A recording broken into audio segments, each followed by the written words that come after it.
Արդեն երկրորդ տարին է Տավուշում որպես ավարտական քննություն 9-րդ դասարանցիները գրում են էսսե եւ երկրորդ տարում, այսինքն 2025 թվականի հունիսին 9-րդ դասարանցիները գրեցին ինտեգրված էսսե։ Էսսեն որպես գրական ժանր հայտնի է դեռ 1580 թվականից Միշել դը Մոնտենի հայտնի ժողովածուից։ Էսսեի ժանրը հղկվեց եւ սահմանվեց կառուցվածք եւ քաղաքական մտքերը, հասարակական հանրային կարևորություն ունեցող մտքերը արդեն արտահայտվում էին էսսեի միջոցով։ Էսսեն այլևս Հայաստանում է եւ Տավուշի մարզում փորձարկվում է, որպեսզի նաեւ հասկանալի լինի, թե արդյոք դա կարելի է կիրառել նաեւ մյուս մարզերում։ Պետական մարմինը կարծես թե հակված է այս քննությունը դարձնել պարտադիր նաեւ մյուս մարզերում։ Եվ այսօր փորձելու ենք հասկանալ, թե էսսեն, որը առաջին անգամ արտահայտվել է 1580 թվականից եւ հետո հղկվել է, ինչ տեսքով է մտնում հայկական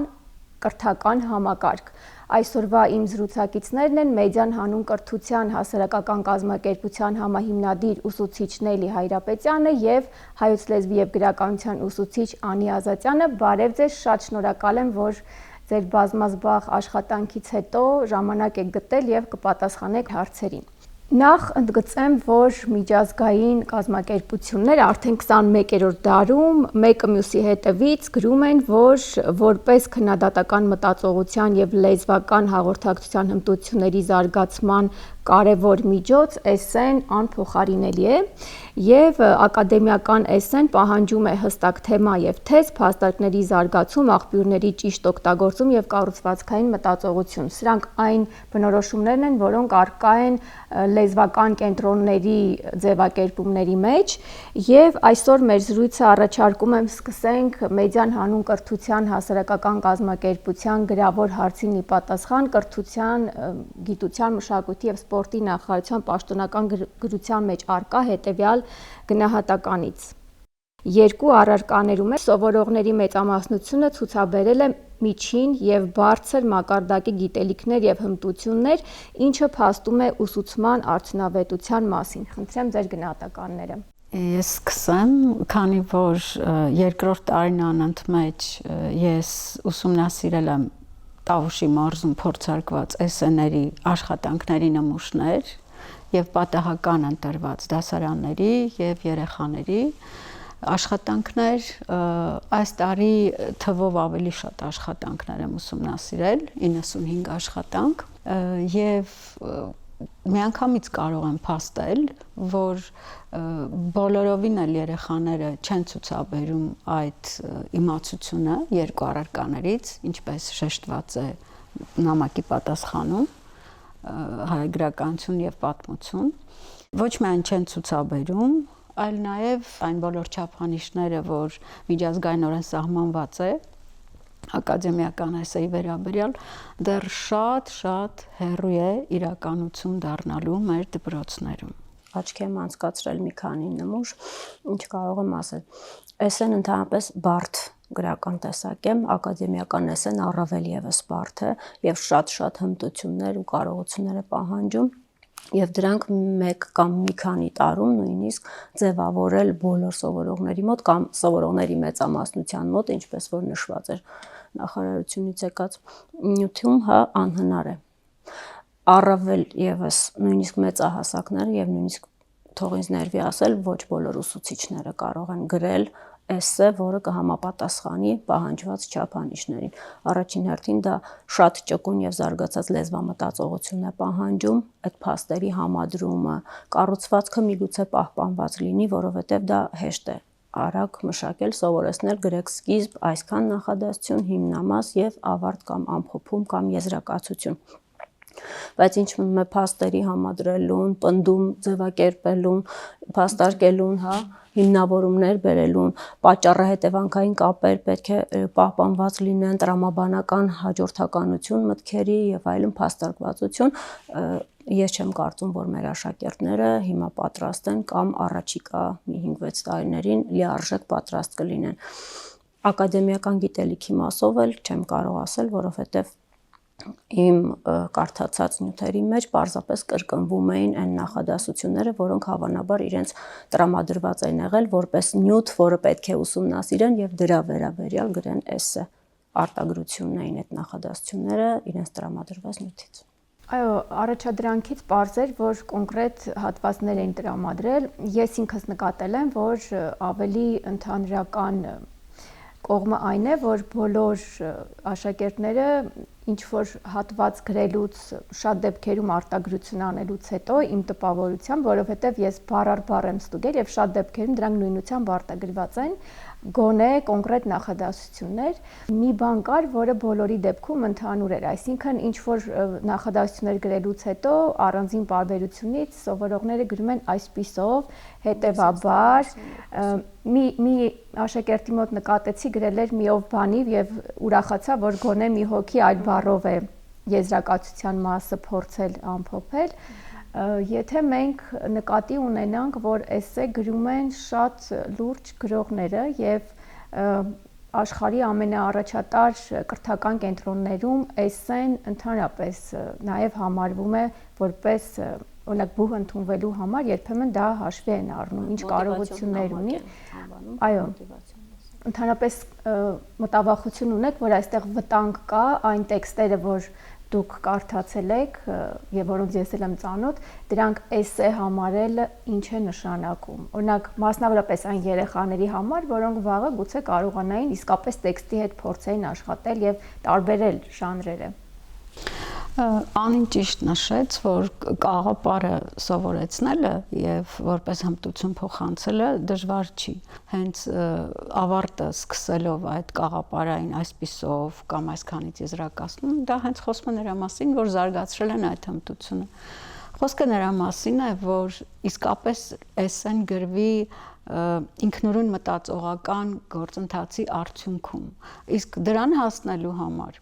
դա շատ բարդ աշխատանք է, ես կասեի կրթամշակութային լուրջ փոփոխության արդյունք պիտի լինի, որ մեր երեխաները սկսեն մտածել, ընդհանրապես մտածել։ Ես չեմ գործածում քննադատական բառը, չեմ էլ ընդունում ճիշտն ասած, մտածելը հենց ինքը քննելն է, քննությունն է։ Բանն այն է, որ մենք դեռ չենք ազատվել կաղապարային ուսուցման այդպես հակամշակույթից եւ դեռ չազատված ուզում ենք, պահանջում ենք երեխաներից մի բան, որ հասու չէ ուղղակի, նրանց այս կարգավիճակում հասու չէ նրանց մտածողությանը։ Երբ մենք քայլ առ քայլ առաջին դասարանից սկսած ներդնեինք նոր ՀՊՉ-ի պահանջներով, նոր մեթոդներով մտածողության խթանումը, որը դեռ հարց է, կրկնում եմ, որքանով իրականություն կդառնա, որովհետև միայն ասելով, որ նոր ՀՊՉ-ի պահանջներին սա համապատասխանում է, չի համապատասխանում, չենք կարող պնդել, որ իսկապես այդ փոփոխությունը տեղի է ունենում դպրոցներում։ Երբ որ քայլ առ քայլ մենք կհասունացնեինք, կբերեինք նրան, որ բոլոր աշակերտները կախված իրենց մտածողական սահմաններից, ունակությունների, փաստեր համադրելու եւ այլն հմտություններից կկարողանային ինքնուրույն իսկապես փաստեր համադրելու եզրահանգում անել, նոր մենք էսեն կդարձնեինք համապետական քննական ձևաչափ։ Խնդիրն այն է, որ երբ որ դու վաղ ես ներդնում ինչ-որ բան, որի համար հող չկա դեռ, հասունացած չէ պահը, դա հղի է հետևանքներով, վատ հետևանքներով։ Իսկ վատ հետևանքներից մեկն այն է, որ գնահատականներ են կեղծվելու, գնահատումը օբյեկտիվ չի լինելու։ Մենք տեսանք օրինակ, որ ուսուցչի ձեռագրով գրված էսե կար։ Ես տեսա օրինակ 3 ձեռագիր կար էսեյում, գնահատականներ կային, որ ընդհանրապես չէին համապատասխանում չափանիշներին, այսինքն այնքան, որ 8 միավորը ապահովել են, գնահատել են 8, չի ապահովել էսեն, բայց իրենք գնահատել են 8։ Ահա եւ ձեզ հետևանքները, որովհետեւ եթե խնդիրը չեն կարող ինքնաբերաբար լուծել էսե գրել սովորելով, դիմելու են այդ միջոցներին։ Իմ երկրորդ հարցը վերաբերում էր հենց գնահատականներին։ Կրթության նախարարության գրավոր պատասխանի մեջ նշված է, որ Տավուշի 58 դպրոցների հայոց պատմություն եւ գրականություն առարկաների ինտեգրված ավարտական քննությունների արդյունքների հիման վրա 343 սովորողի համար կատարված վերլուծության արդյունքներով 1-ից 4 գնահատական ստացած սովորողների տոկոսը փոքր է՝ 13-15%։ Ձեր տպավորությամբ ինչպիսին է իրավիճակը։ Չեմ համարձակվի կասկածի տակ դնել գնահատականները, բայց ինչ եմ ուզում ասել, նախ սկսենք նրանից, թե ստուգողները, ուսուցիչները ինչպես են պատկերացնում էսսեն, ինչ են հասկանում էսսե ասելով։ Ես Տավուշի մասնագետներին չեմ ճանաչում, բայց իմ շրջապատի շատ ուսուցիչներից ես լսել եմ այսպիսի արտահայտություն, դե նույն շարադրությունն է, էլի։ Հա, անունը դրել են էսսե։ Եվ ոչ մեկից խոսքս թող քննադատություն չհնչի, մինչև աշակերտներին հասնելը հավանաբար ուսուցիչներ, ուսուցչական ողջ համայնքը կամ գոնե հայերենի եւ պատմության մասնագետները, որոնք դրա պատասխանատուն են ելու եւ ստուգողներն են, պետք է խորությամբ հասկանային ինչ են պահանջում սովորողից, այսինքն եթե արտագրել է մի քանի նախադասություն, հետևից գրել է ինչ որ մի բան, որը գուցե պնդում են համարում, գուցե հիմնավորում, գուցե փաստարկ եւ գրել է այսպիսով, իսկ դա նորից եմ ասում շատ հեշտ է։ Առաջին անգամ երբ որ ես սկսել եմ իմ աշակերտներին ներկայացնել, հա, ինչպես ենք սկսում էսեն, ուղղակի որպես մի օրինակ ասել էի, կարող եք օրինակ գրել սույն էսեյում, ես կխոսեմ ամուսին, մեկ էլ հաջորդ էսեյում բոլորը սկսել էին սույն, հետո սկսեցի պայքարել դրա դեմ, որ պարտադիր չի որ բոլորը սկսեն սույն բառով, ուղղակի ասել եմ, որ նաեւ հնարավոր է այսպես ակադեմիական էսսեն լուրջ, շատ լուրջ գրվածք պետք է լինի եւ ես չեմ կարծում, որ ստուգող ուսուցիչները բոլորը լավ են պատկերացրել արդյոք այդ գնահատականին արժանի գրավոր էր դա թե չէ։ Մյուս կողմից մենք արդեն գիտենք, որ կան պատրաստի շաբլոններ եւ բոլոր ուսուցիչներն էլ, ես էլ եմ ուսուցիչ, ուզում են լավ արդյունքներ ցույց տալ եւ նախապես երևի թե պարապում են սովորողների հետ, թե ինչ թեմաներ են հնարավոր որ լինեն ու դրանից էլ երևի թե գալիս է գրավորների միանմանությունը, այսինքն ինչ որ սերտած արտահայտություններ, նախադասություններ, Տիկին Հայրապետյանը կփաստի, որ կային շատ գրեթե նույն ձևակերպումները ու այդ ձևակերպումները ակադեմիական նյութին չէին վերաբերում, հենց իրենց ինքնուրույն մտածողության մասը պիտի ցուցադրեին, այսինքն երևի թե արդեն կա նաև դա։ Մյուս բանը, որ ուզում եմ ասել, չգիտեմ Տավուշում ինչպես է եղել, բայց մեր դպրոցներում, երբ որ ուղարկվել է հանձնարարականը կզնակից, այսինչ թեմայով պետք է գրվի, հա, օրինակ մեր դպրոցում մենք խիստ պահել ենք, չէ, եւ սովորողները երբ որ եկել են գրելու, իրենք չեն իմացել հարցադրումները, նախապես պատրաստված չեն եղել։ Բայց ես տարբեր կողմերից, տարբեր տեղերից լսել եմ խնդրանք, հա, կարող եմ պարզ ասել, ինձ զանգահարել է մայրիկս եւ ասել է մեր հարևանի աղջկան հանձնարարել են, ուսուցիչը ասել է շաբաթ կիրակի կգրեք, սպիտակ ձին, երկուշաբթի հետներդ կբերեք։ Ինչ եք արել։ Ինչ որ օգնություն ցույց եմ տվել։ Ինչ կարող էի անել։ Եվ ես կարծում եմ, որ դա ոչ առաջին, ոչ վերջին դեպքն էր։ Այսինքն ուսուցիչները երևի թե այնքան են ուզում եւ ես նորից եմ ասում չեմ մեղադրում, որովհետեւ այստեղ արդեն մի քիչ ուրիշ դաշտ պիտի գնանք, թե ինչու է ուսուցիչը անպայման ուզում լավ արդյունք ցույց տալ եւ ինչու է ասում նախապես գնացեք գրեք, բերեք, որովհետեւ մենք երկուշաբթի հանձնելու ենք էսը։ Սա խնդիր է։ Անի բերած օրինակը իմ ասած հետևանքներից մեկն է։ Այսինքն հիմա մենք ինչ ենք ուզում։ Ուզում ենք ստանալ նման իրավիճակ այս հետևանքներով, թե իսկապես ուզում ենք ստանալ ազատ իրավիճակ, ազատ մտածողության պայմաններում։ Սա է հարցը։ Ինչ վերաբերում է այդ 1-ից 4 միավորներին, ճիշտն ասած, ես այդտեղ սխալ եմ տեսնում, որովհետև 10 միավորով չի գնահատվել էսեն գնահատվել է 20 միավորով։ Ես չհասկացա ինչու է օրինակը բերվում 1-ից 4 որպես անբավարարի շեմը փաստող։ Երբ որ 1-ից 8-ը պիտի բերվեր փաստացի 20 միավորի շրջանակում։ Ինձ դա զարմացրեց այդտեղ։ Այսինքն նախարարությունը մեկից 10 միավորանոց համակարգներ դիտարկում, կզնակը ուսուցիչներին ասել է գնահատեք 20, բայց ես աշխատանքները երբ ուսումնասիրում էի, շատ տարբեր գնահատումներ կային։ Օրինակ կային աշխատանքներ, որտեղ ակնհայտորեն 20-ին չէր վերաբերում, կային աշխատանքներ, որտեղ գնահատված էր միայն մեկ առարկա, կային աշխատանքներ, որտեղ երեխաները գրել էին հայոց պատմություն, մի դեպքում գրականություն, կային աշխատանքներ, որտեղ այդպես չէին գրել, այսինքն ստացվում է, որ յուրաքանչյուր դպրոցի դեպքում մոտեցումը եղել է շատ եւ սա ոչ թե ազատություն է, այլ սա ուղղակի կանոնները հստակ չեն եղել։ Մենք հիմա Տավուշի ուսուցիչներից փորձում ենք հասկանալ, թե իրենք ինչ պայմաններում են ընդհանրապես անցկացել այդ քննությունները եւ որքանով է կազմակերպված եղել, բայց մի խնդիր կար, որ Նելի Հայրապետյանը նկատել էր եւ մենք գրավոր հարցում ուղարկեցինք նախարարության պատասխանի մեջ նշված էր, որ պահանջի եւ հուշումների մեջ արկա անհամապատասխանությունը նախարարությունը այսպես էր գրել, որ այդ անհամապատասխանությունը կշտկվի 2025-26 ուսումնական տարում, հարցին առնչվող համապատասխան կառույցները լիարժեք տեղեկացված են, 2024-25 ուսումնական տարում աշխատանքներն արդեն իրականացվել են այդ ձևաչափով, քննաթերթերում առաջադրանքի պահանջը կհստակեցվի եւ վերանայված տեսքով կներկայացվի հաջորդ ուսումնական տարում, բայց սա երկրորդ տարին էր, որ էսեն որպես քննական առարկա էր եւ սա պատահաբար անցկացված քննություն չէ, կար նախարարի հրաման, որը եղել է 2025 թվականի մայիսի 12-ին, որտեղ նշված են այն բոլոր քննական առարկաները եւ նաեւ ամսաթվերը, երբ պիտի լիներ։ Նախ ուզում եմ հասկանալ, եթե հրամանը 2025 թվականի մայիսի 12-ին է եւ եթե էսեն գրել են հունիսի 20-ին, եթե չեմ սխալվում, այս դեպքում այդ ժամանակը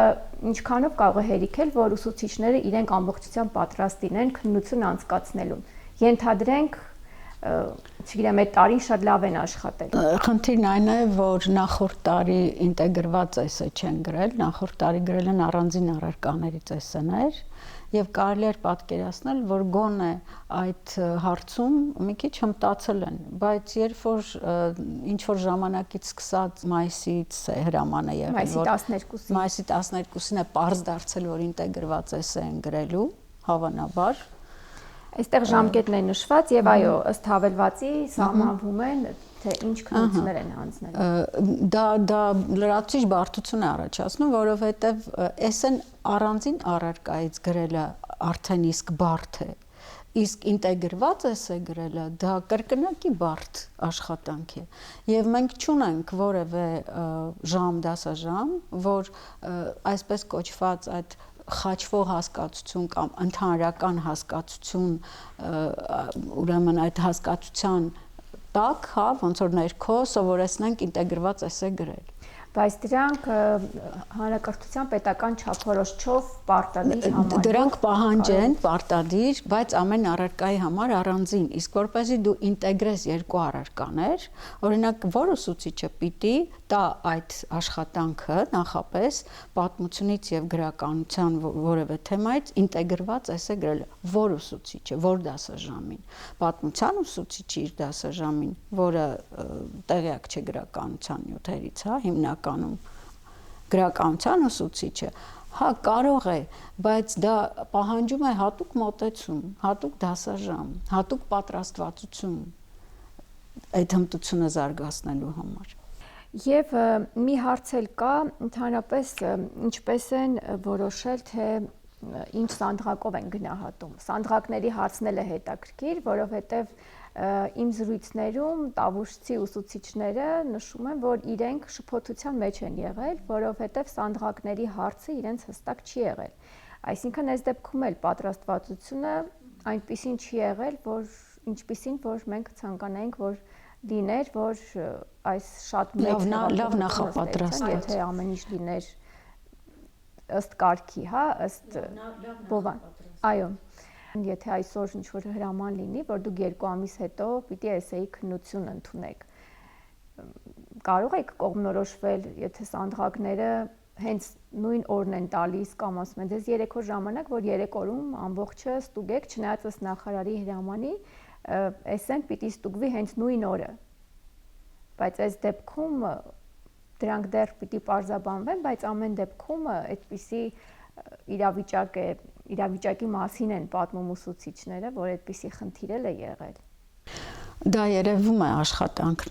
ստուգված աշխատանքներից ճիշտն ասած, որովհետև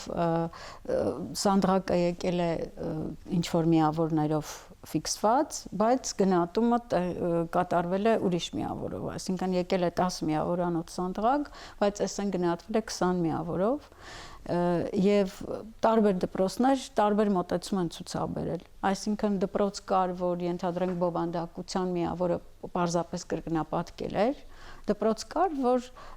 որ չէր կրկնապատկել, ավելի քիչ միավոր էր տվել, քան կառուցվածքի, եւ ըստ դրա են գնահատել։ Հիմա մենք խոսում ենք այդ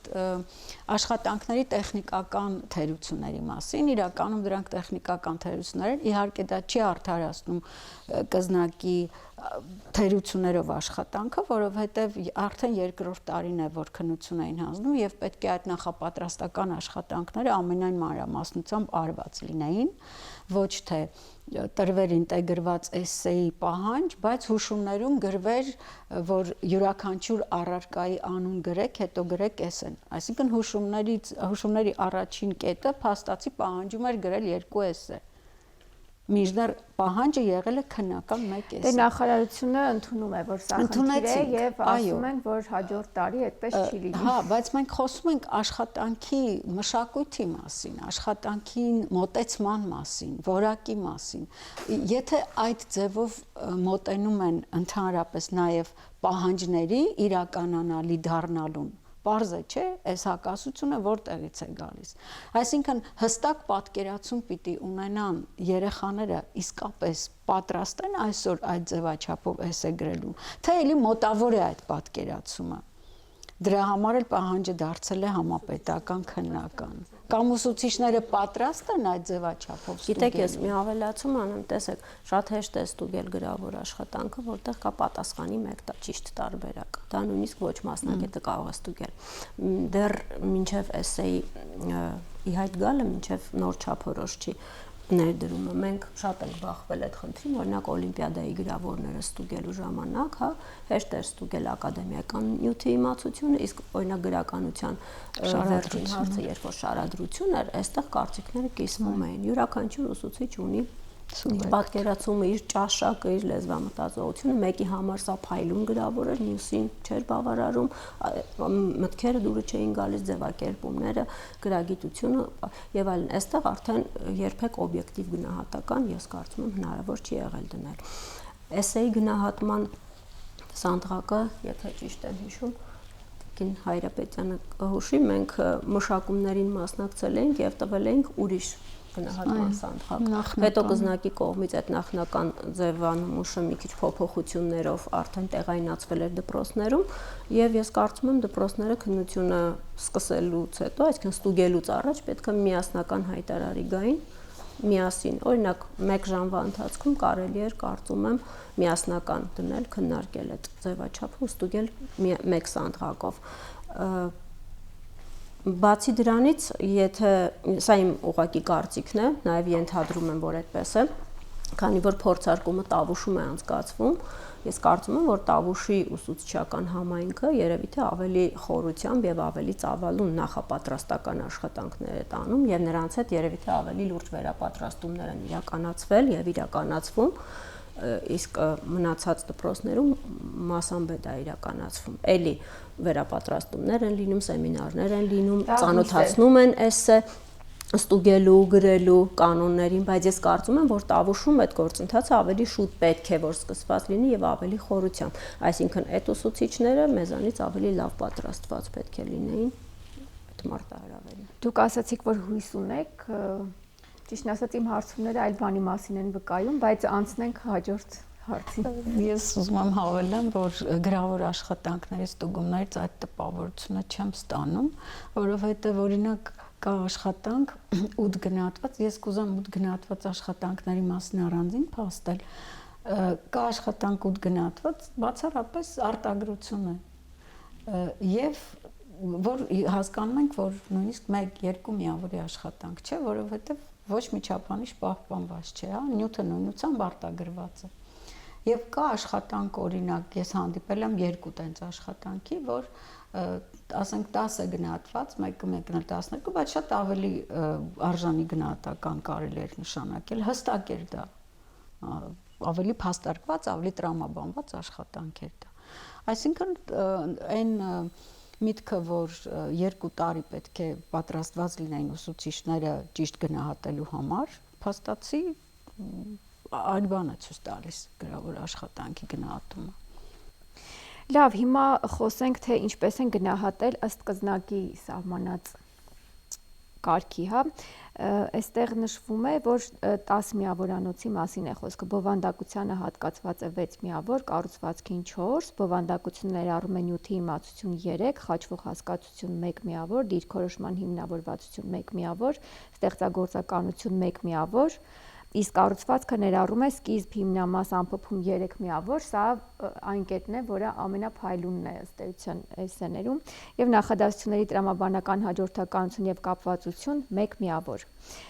Ինչպես եք ընդունում այս կարգը, սա արդյոք համարում եք տեղին։ Ես ուզում եմ հենց ակնառու հակասության մասին խոսել։ Ոնց կարելի է նախադասությունների տրամաբանական հաջորդականությունը, կապվածությունը գնահատել 1 միավոր, իսկ կառուցվածքը 3, այսինքն եթե չկա կարևորը ձևն է, տրամաբանություն, այո, չկա կապվածություն, խաչվող հասկացությունները դիրքորոշում արտահայտելը էսեի համար առաջնային պետք է լինի։ Այսինքն հանրակրթության պետական չափորոշիչը այնպես ինչպես սահմանվել է, այստեղ ճիշտն ասած, էսեագրության նոր ուղեցություն, նոր սանդղակ են սահմանել։ Այնտեղ շատ ավելի տրամաբանական են, ոնց որ որը պիտի գործի 26 թվականի էսեներ։ Նոր սանդղակ են սահմանել, խաչվող հասկացություն օրինակ հանել են։ Մի քիչ ավելի տրամաբանված էին այդ միավորները։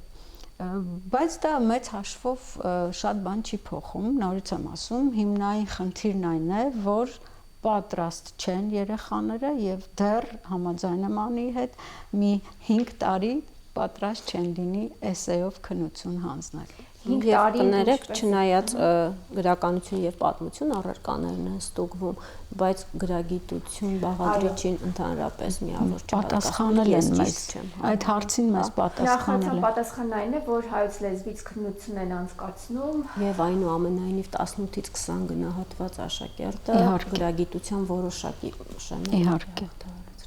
Որպես հայոց լեզվի ուսուցիչներ ձեզ համար անընդունելի է ինչքան է որ փայլուն մտքեր գրեն, գրագետ պիտի գրեն, հա։ Միանշանակ։ Եվ հետո մենք հայոց լեզվից ստուգում ենք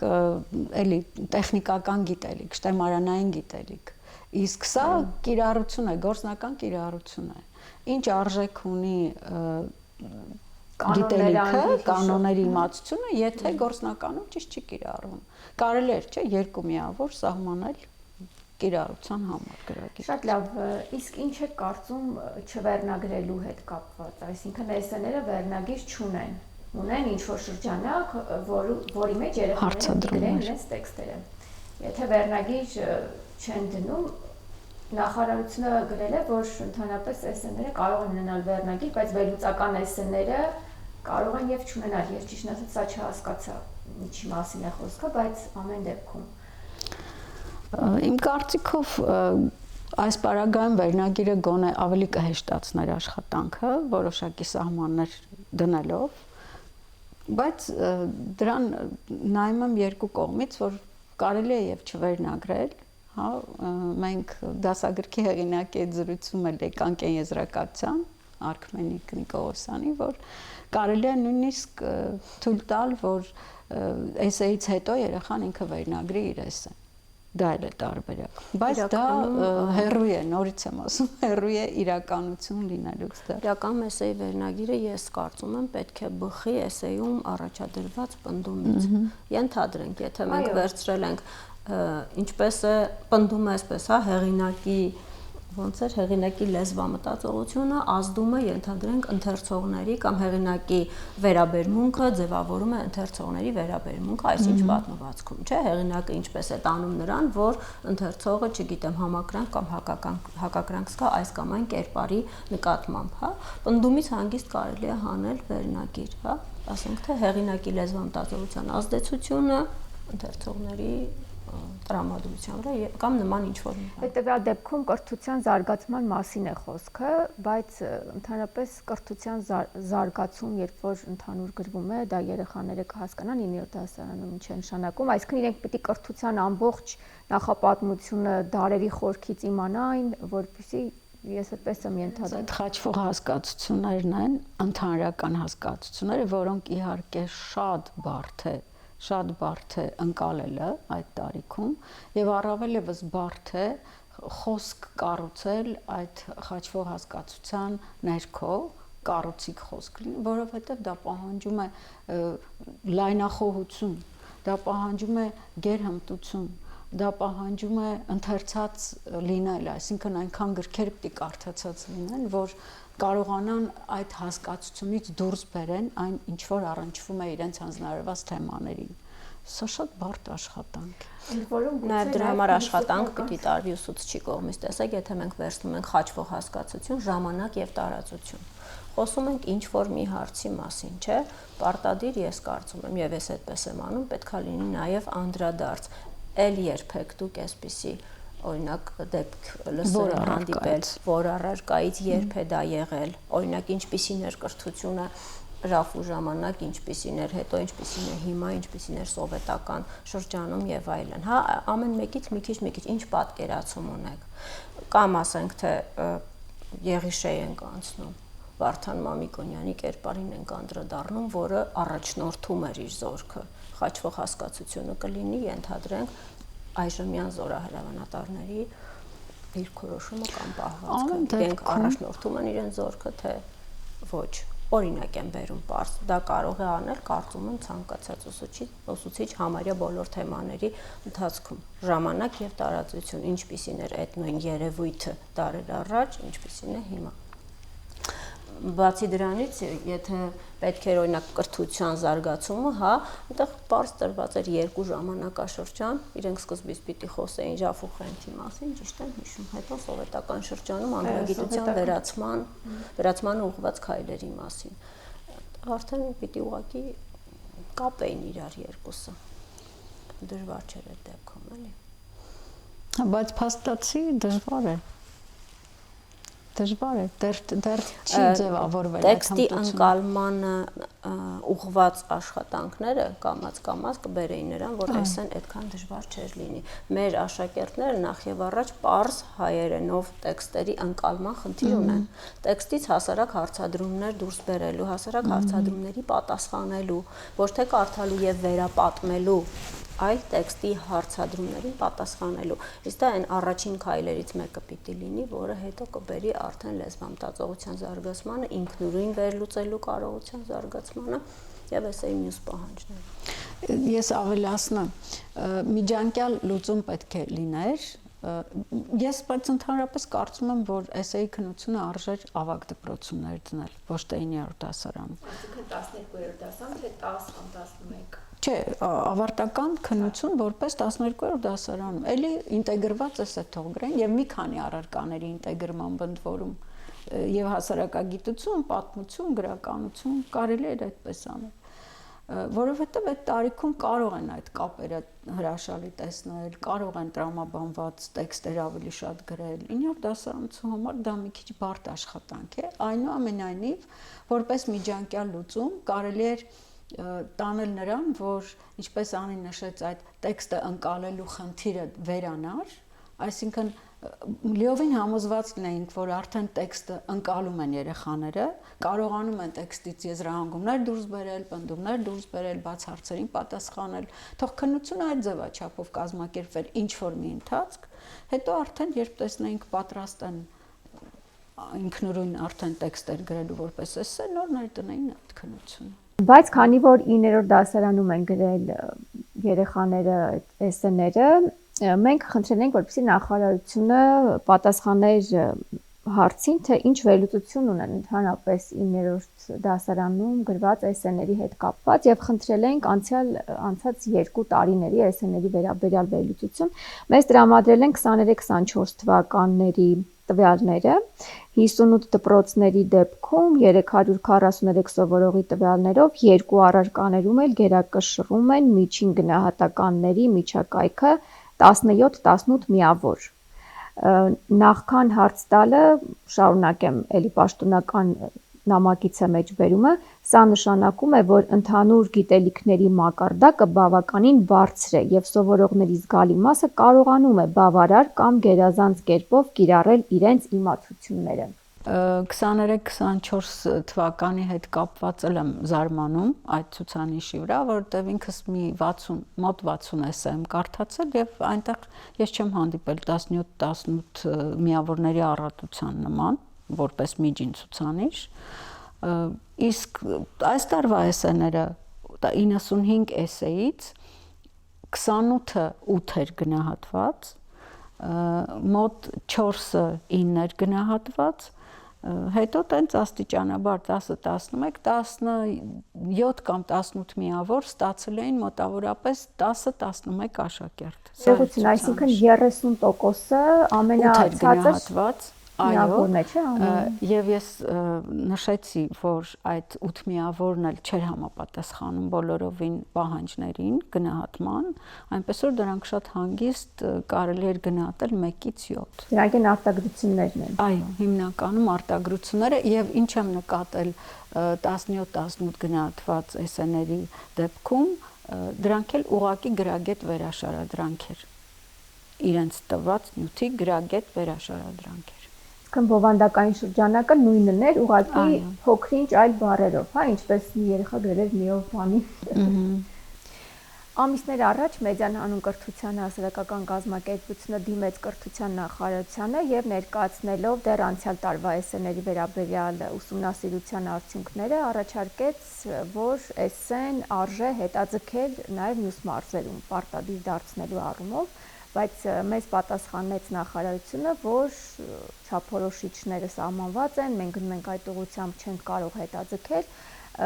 միևնույն ժամանակ ընդունել էր նախարարությունը, որ այո կան խնդիրներ եւ վերջին պատասխաններից մեկի մեջ նշված է, որ 23-24 ուսումնական տարվա արդյունքների բովանդակային վերլուծության հետ համեմատությամբ 24-25 ուսումնական տարվա արդյունքների հետ էական տարբերություն չի նկատվել։ Սա այն միակ կետն է, որ ըստ էության ձեր եւ պաշտոնական դիրքորոշումների մեջ ընդհանրություն կա, այսինքն նախարարությունը ասում է ոչինչ չի փոխվել, լավ է, չնայած որոշ խնդիրների, դուք ասում եք ոչինչ չի փոխվել, շատ մեծ խնդիրներ կան։ Քանի որ նախարարությունը արդեն իսկ ակնհայտ է, որ չի նահանջելու եւ փորձելու է էսսեն տարածել նաեւ մյուս մարզերում որպես ավարտական քննություն 9-րդ դասարանում, գոնե փորձենք առաջարկներ ներկայացնել, որ իրավիճակը հնարավորինս մեղմվի կամ գոնե դառնա քննարկման առարկա։ Խնդրեմ ձեր առաջարկները։ Ես կառաջարկեի միջանկյալ լուծում նորից, ինչպես բնագիտական առարկաների դեպքում այդ բնագավառի համար սահմանել են ընտրություն, այսինքն աշակերտը կարող է նախագիծ ներկայացնել որպես ավարտական քննություն եւ մասնակցել տեստի քննության։ Ինքն է ընտրում աշակերտը։ Մեր պարագայում էլ կարելի էր մի քանի տարի տալ հնարավորություն ընտրելու էսսեյով քննություն հանձնելու, թե տեքստի հետ աշխատանք կամ փոխադրություն կամ մեկ այլ բան, կարելի է եւ մտածել, կամ շարունակել բանավոր քննությունը։ Կարելի է այդ հնարավորությունը տալ միջանկյալ լուծում որպես։ Այլ առաջարկ։ Ես կառաջարկեի ծրագրային փոփոխություններ, բայց քանի որ գիտեմ, որ դա հնարավոր չէ, հանրակրթության չափորոշիչը եւ պետական առարկայական ծրագրերը արդեն հաստատված են, գոնե հատկացնել էսսեի հմտությունների զարգացման ժամեր, դասաժամեր, ցածր դասարաններից, գոնե 4-5-րդ դասարաններից սկսած, որպես երեք թե առանձին առարկա։ էսսե գրելու հմտությունների զարգացում, որովհետև հայոց լեզվի դասաժամերին մենք քերականություն ենք սովորեցնում, գրականության դասաժամերին գրողների կենսագրություն կամ ստեղծագործության վերլուծություն ենք սովորեցնում, շատ քիչ ժամանակ է մնում կոնկրետ էսսեի հմտություններ զարգացնելու համար։ Իսկ ինչ անել, որ երեխաները սկսեն կարդալ ոչ թե քանակով, այլ որակյալ ընթերցանության դաշտ մտնեն։ Որպեսզի խթանենք ընթերցանությունը, պետք է պարտադիր դարձնենք։ Այսինքն գրականություն առարկան թող ներառի լրացուցիչ ընթերցանության ցանկ, լրացուցիչ պարտադիր ընթերցանության ցանկ, որը ինչ որ կերպ պիտի ստուգվի եւ գնահատվի։ Սա կլինի խթան, պարտադիր խթան թեպետ, որ կարդան, որովհետև էսե կարող է գրել միայն կարդացող աշակերտը։ Ընթերցանությունը խթանելու ձևը երևի թե իրենց հետաքրքրությունների այն մյուս շրջանակը սահմանափակելն է պետական մակարդակով։ Տեսեք, ընթերցանություն սիրել տալը հեշտ բան չէ։ Ինչքան էլ հետաքրքիր նյութեր առաջարկես, ինչքան էլ լրացուցիչը պարտադիր լինի, սովորողը կասի, ես չեմ ուզում կարդալ, որովհետև հետաքրքրությունները սոցցանցերում են եւ գնահատականն էլ մեկ միավորը համարվում է նիշ, որով ինքը կարող է ավարտել դպրոցը, այսինքն նույնիսկ եթե պարտադիր դառնա լրացուցիչ հետաքրքիր գրականություն եւ գնահատվի, դա չի կարող խթան լինել կամ նույնիսկ ինչ որ միջոց լինել, որովհետեւ չկարդացող սովորողը միևնույնն է չի կարդալու, որովհետեւ ուշքի միտքը ուրիշ տեղ է, իսկ գնահատականն էլ արդեն ազդելու միջոց չի, մեկ միավորով սովորողները ավարտելու են, ունեն այդ հնարավորությունը։ Շնորհակալություն, հիշեցնեմ, մենք զրուցում ենք Մեդիան հանուն կրթության հասարակական կազմակերպության համահիմնադիր ուսուցիչ Նելի Հայրապետյանի եւ ավագ դպրոցում հայոց լեզու եւ գրականություն դասավանդող ուսուցիչ Անի Ազատյանի հետ։ Մեր բովանդակային քննարկումներն այսպիսով շարունակվելու են հենց էսսեի հետ կապված։ Շարունակեք հետևել Media4Educate.am կայքին, կհանդիպենք։